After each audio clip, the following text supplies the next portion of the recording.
2024 లేదా 25లో డిగ్రీ లేదా బీటెక్ చదివారా? సాఫ్ట్‌వేర్ జాబ్ కోసం ఎదురు చూస్తున్నారా? అయితే కోడ్ జ్ఞాన్ 100 డేస్ కోర్సులో చేరండి. జాబ్ సాధించండి.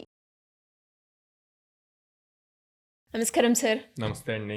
సార్, చాలామంది స్టూడెంట్స్ ఎవరైతే ఇంటర్వ్యూకి అటెండ్ అవుతున్నారో వాళ్ళు మన వీడియోస్ కింద ఒకరు కమెంట్ చేయడం జరిగింది. మేము ఇంటర్వ్యూకి అటెండ్ అయ్యే ప్రాసెస్‌లో మేము వెళ్ళేది సాఫ్ట్‌వేర్ గురించి, కోడింగ్ గురించి అడిగితే బాగుంటుంది. బట్ ఫస్ట్ రౌండ్‌లోనే మాకు యాప్టిట్యూడ్, రీజనింగ్ గురించి అడుగుతూ ఉన్నారు. సో, దీన్ని ఎలా హ్యాండిల్ చేయాలి? ఎస్పెషల్లీ కోడింగ్ కదా! ఇదెందుకు అడుగుతున్నారు అని అడుగుతూ ఉన్నారు సార్. ఎలా ముందుకెళ్ళాలి అంటారు? సో, వాళ్ళు అడిగిన క్వెషన్‌లో లాజిక్ ఉందండి. వాళ్ళు అడిగిన రైట్ క్వెషన్. కాకపోతే వాళ్ళు తెలుసుకోవాల్సింది ఏంటి అంటే, ఒక కంపెనీ ఒక జాబ్ ఆఫర్ ఇస్తే థౌజండ్స్ ఆఫ్ స్టూడెంట్స్ అప్లై చేస్తారు. ఓకే. ఈ థౌజండ్స్ ఆఫ్ స్టూడెంట్స్‌కి ఆన్‌లైన్ కోడింగ్ టెస్ట్ పెట్టాలి అంటే కంపెనీకి కూడా చాలా కాస్ట్ అవుతుంది. అట్ ద సేమ్ టైం ఒకవేళ కోడింగ్ టెస్ట్ పెట్టకుండా డైరెక్ట్‌గా ఫేస్ టు ఫేస్ టెక్నికల్ రౌండ్‌కి పిలవాలి అనుకుంటే ఒక హెచ్ఆర్ ఒక రోజులో మినిమమ్ 8-10 ఇంటర్వ్యూసే చేయగలుగుతారనమాట. సో, దానివల్ల థౌజండ్స్ ఆఫ్ స్టూడెంట్స్‌ని కవర్ చేయాలి అంటే చాలా టైం పడుతుంది. చాలా మనీ ఇన్వెస్ట్ చేయాల్సి వస్తుంది. ఫస్ట్. సెకండ్ థింగ్, వీళ్ళు సాఫ్ట్‌వేర్ సైడ్ జాబ్స్ చూస్తున్నారు. ఓకే. సాఫ్ట్‌వేర్ ఏదో ఒక టెక్నాలజీ నేర్చుకుంటారు. ప్రోగ్రామింగ్ రాయగలుగుతారు. ప్రోగ్రామింగ్ ఏం రాస్తామండి? సేమ్ ఏబీసీడీల టైపే కదా! ఓకే. నేను సింపుల్ వేలో అర్థం అవ్వటానికి చెప్తున్నాను. ఏబీసీడీలే రాస్తాం. కానీ రాయాలి ఈ స్టెప్ తర్వాత ఈ స్టెప్ రాయాలి. ఈ స్టెప్ తర్వాత ఈ స్టెప్ రాయాలి అంటే లాజికల్ ఎబిలిటీ అన్నది చాలా ఇంపార్టెంట్. ఆ టైప్‌లో థింక్ చేసేవాళ్ళు కావాలి. ప్రోగ్రామ్ అందరూ రాస్తారు. ఇప్పుడు మనం క్లాస్‌లో ఎళ్లి కూర్చుంటే ప్రైమ్ నంబర్స్ ప్రోగ్రామ్ నేర్పించారనుకోండి, ప్రతి ఒక్కళ్ళు సేమ్ రాస్తారు. కానీ ఇక్కడ రియల్ టైమ్ ఇండస్ట్రీలోకెళ్ళినప్పుడు ప్రైమ్ నంబర్స్ రాదు. ఓకే. అక్కడ వేరే టాస్క్ వస్తది. దాన్ని సాల్వ్ చేయాలి అంటే మీకు లాజికల్‌గా థింక్ చేసే ఎబిలిటీ ఉండాలి. సో, అది ఉందా లేదా అన్నది ఫస్ట్ రౌండ్స్‌లోనే క్లారిటీ తెచ్చేసుకుంటారు. అందుకే most of the students first రౌండ్‌లోనే ఇనెలిజిబుల్ అవుతారు. ఎందుకంటే మేము రియల్‌గా చూస్తున్నాం కాబట్టి మా దగ్గర జాయిన్ అయ్యే స్టూడెంట్స్ కూడా ఫస్ట్ 2-3 మంత్స్ ఎలా ఉంటారు అంటే, టెక్నికల్‌గా మేము స్ట్రాంగ్ సార్, మీరు నేర్పించండి కోడింగ్, మేము ఎంతైనా నేర్చుకుంటాం, చేస్తామంటారు. ఒక 2-3 మంత్స్ వాళ్ళు బేసిక్స్ స్ట్రాంగ్ అయ్యాక యాప్టిట్యూడ్ రీజనింగ్ క్లాసెస్‌కి, కమ్యూనికేషన్ క్లాసెస్‌కి అటెండ్ అవ్వరు. మేము ఇందులో స్ట్రాంగ్ కదా, మేము జాబ్ కొట్టేస్తామన్న కాన్ఫిడెన్స్‌లో ఉంటారు. ఎప్పుడైతే ఇంటర్వ్యూ రావటమో లేదా మేము సెపరేట్‌గా కొన్ని టాస్క్స్ ఇచ్చి చేయమన్నప్పుడు చేయలేరు. అప్పటి వరకు ఏముంటదంటే కాలేజ్‌లో మీరు ఏం చదువుతారో అదే రాస్తారు ఎగ్జామ్‌లో. అవును సార్. కాలేజ్ నుంచి బయటకొచ్చాక రియల్ వరల్డ్ ఎలా ఉంది అన్నది తెలియట్లేదు. సో, ఇక్కడ మీరు చదివింది అక్కడ ఎగ్జామ్‌లో రాదు. అక్కడ కొత్త కాన్సెప్ట్ వచ్చిద్ది. వచ్చినప్పుడు మీరు నేర్చుకున్న దాన్ని బేస్ చేసుకొని దాన్ని అక్కడ అప్లై చేయాలి.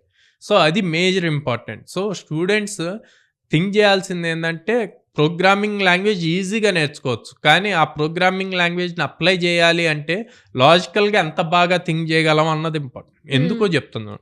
సాఫ్ట్‌వేర్ ఇండస్ట్రీలో మీకు ఒక క్వెషన్ ఇచ్చారు అంటే సొల్యూషన్ ఎలాగైనా తీసుకురావచ్చు. సేమ్ ఆన్సర్ తీసుకురావచ్చు మల్టిపుల్ మెథడ్స్ యూజ్ చేసి.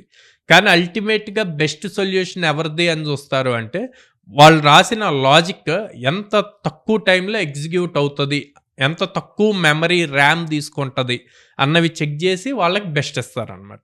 సో, అలాగా అంత తక్కువ టైంలో ఆ లాజిక్ అది రాయాలి అంటే ఇక్కడ లాజికల్ ఎబిలిటీ బాగా ఉండాలి. అందుకే కంపెనీస్ థౌజండ్స్ ఆఫ్ అప్లికేషన్స్ వచ్చినప్పుడు టైం వేస్ట్ అవ్వకుండా ఉండటానికి ఫస్ట్ రౌండ్ యాప్టిట్యూడ్ రీజనింగ్ పెడతారు.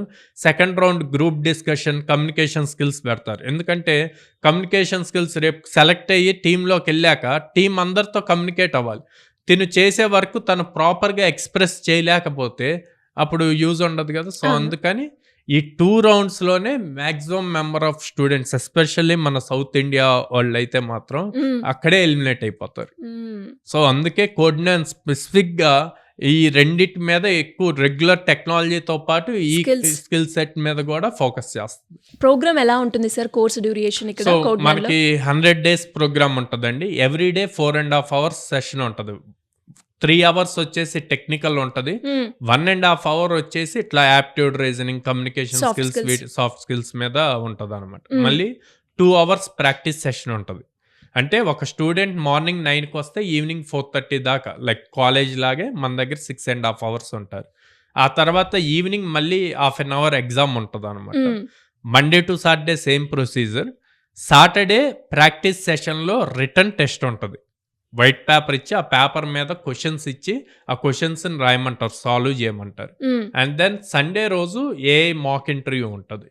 సో సండే ఈవినింగ్ ప్రతి పేరెంట్కి ఆటోమేటెడ్గా వాట్సాప్లో రిపోర్ట్ వెళ్తుంది అనమాట. ఓకే. సో ఆ రిపోర్ట్లో చాలా క్లియర్గా వాళ్ళు ఎన్ని క్లాసెస్కి అటెండ్ అయ్యారు, ఎన్ని ఎగ్జామ్స్ రాశారు, మార్క్స్ ఏంటి, డీటెయిల్స్ అన్నీ వస్తాయి. వీక్లీ ఉంటుందా sir test? Every week Sunday ఉంటుంది. సండే ఈవినింగ్ రిపోర్ట్ వెళ్తుంది. ఓకే. ఇంకా ఎవరైనా కూడా ఇంట్రెస్ట్ ఉండి కోడ్జ్ఞాన్లో జాయిన్ అవ్వాలి, ఎలాంటి ఇన్ఫర్మేషన్ అయినా తెలుసుకోవాలి అనుకునే వాళ్ళు ఎలా అప్రోచ్ అయ్యే ఛాన్స్ ఉందంటారు సార్? సో కోడ్జ్ఞాన్లో ఎస్పెషల్లీ ఫర్ గర్ల్స్కి మన విజయవాడ బ్రాంచ్లో హాస్టల్ స్టార్ట్ చేశామండి. సో పేరెంట్స్ ఎవరైనా సరే ఎట్లాంటి భయం లేకుండా, సెక్యూరిటీ ఇష్యూస్ లేకుండా డైరెక్ట్గా ఆన్ క్యాంపస్లో హాస్టల్ అరేంజ్ చేసామన్నమాట. గ్రేట్. విజయవాడ బ్రాంచ్లో ఉంది. అండ్ దెన్ ఎవరైనా సరే ఏ బ్రాంచెస్కి విజిట్ అవ్వాలి అనుకున్నా మీరు స్క్రీన్ మీద కనిపిస్తున్న నెంబర్స్ కాల్ చేయొచ్చు, ఆర్ డైరెక్ట్గా మా బ్రాంచెస్కి విజిట్ అవ్వచ్చు. హైదరాబాద్ JNTU మెట్రో స్టేషన్ దగ్గర ఉంది, అమీర్పేట్ చెన్నై షాపింగ్ మాల్ ఆపోజిట్లో ఉంది, విజయవాడలో మొగల్ రాజపురంలో ఉంది, అండ్ బెంగళూరులో BTM లేఅవుట్లో ఉందన్నమాట. ఈ 3 బ్రాంచెస్కి విజిట్ చేసి మీకున్న డౌట్స్ క్లారిఫై చేసుకోవచ్చు. అండ్ మేము ఫీజు తీసుకునేది ఓన్లీ ట్రైనింగే. ప్లేస్మెంట్స్ అన్నవి ఫ్రీ ఆఫ్ కాస్ట్ అనమాట. 2 years సపోర్ట్ ఇస్తాము. సో వాళ్ళు పాస్ అవుట్ అయిన దగ్గర నుంచి 2 years వరకు ఫ్రెషర్ ట్యాగ్ ఉంటుంది. ఆ ఫ్రెషర్ ట్యాగ్ అయిపోయే వరకు మేము సపోర్ట్ ఇస్తాం.